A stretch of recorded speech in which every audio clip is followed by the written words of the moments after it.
Ready when you are. Okay. This is an ad that the Faith and Freedom Coalition took out today in USA Today. It asks a simple question. Where are the jobs, Mr. President? We've got, when you add it all in between the unemployed, the underemployed, and the people who've given up, we're looking at 15% unemployment. In a Newt Gingrich presidency, what's your plan to put these people back to work? Well, we learned when I was a very junior member working with Ronald Reagan how to create jobs. In this month, September of 1983, the third year of his presidency, 1,100,000 new jobs are created. Wow. Four things: cut taxes, cut regulations, build on American energy, and praise the people who create jobs. Now, Obama's the opposite. He raises taxes, he increases regulations, he's against American energy, and he's for class warfare. And he wonders why he's not getting the jobs anymore. I came back as Speaker, and during the period I was Speaker, we created 11 million new jobs. I kid my good friends, Rick Perry and the governors of Massachusetts and Utah, that in each of their states, I didn't create, people created more jobs during my 4 years than during their time in office. We also balanced the budget, paid off $405 billion in debt. Only time since the 20s we had 4 straight years of balanced budget. And the difference in projected deficits from the time I was sworn in to the time I left was a swing of $4.9 trillion. And what no one remembers is that prior to you being sworn in as Speaker, when they talk about all these jobs created under Bill Clinton and how the Dow went up and all that, it all happened after January 3rd, 1995. That's exactly one of the reasons. None of it happened under Clinton and the Democratic Congress. One of the reasons we won is he had raised taxes, and he had actually slowed down the economy, and the Dow Jones wasn't reacting, and all of the real growth came during the 4 years I was Speaker. But it was a team effort. I always tell people, I'm not asking you to be for me, because if you're for me, you're going to vote, go home, and say, I hope he fixes it. I'm asking people to be with me, because to get the scale of change that the Faith and Freedom Coalition wants is going to be a constant 8-year struggle every single day to force the system to change. Now, let me ask you a very specific question, because if you've spoken on this, I haven't seen it. Obama has proposed that this temporary payroll tax reduction in the FICA tax be extended for, I guess, another year. Yes.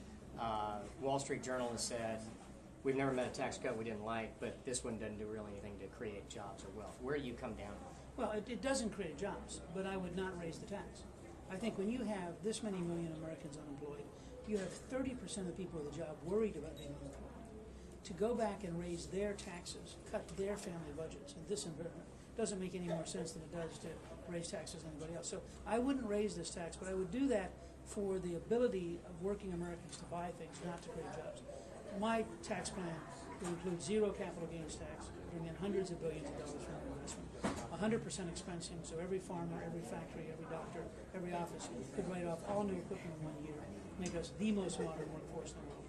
Go to a 12.5% corporate rate, which I remind my liberal friends means that General Electric will probably actually pay some taxes, because they give up some of their tax lawyers and just write a check. And finally, abolish the death tax permanently, so that family businesses focus on job creating, not tax avoidance. Now, you're somebody who's had a faith journey that has led you to convert to Catholicism, to join the Catholic Church. And I know that faith is very important to you and Callista. And I wonder, because so many of our members, their relationship with God is the most important thing in their lives. If you could just talk a little bit about your own journey and what faith means to you. Well, I think it really started when I was 4, because my grandmother Doherty believed very deeply in the difference between heaven and hell and sought to communicate it in vivid ways. And by 4 years of age, I really did think it really mattered. And I've always, my whole life, even in periods of my life when I wasn't comfortable with what I was doing, I was always praying. I always felt that you had to find spiritual guidance beyond yourself.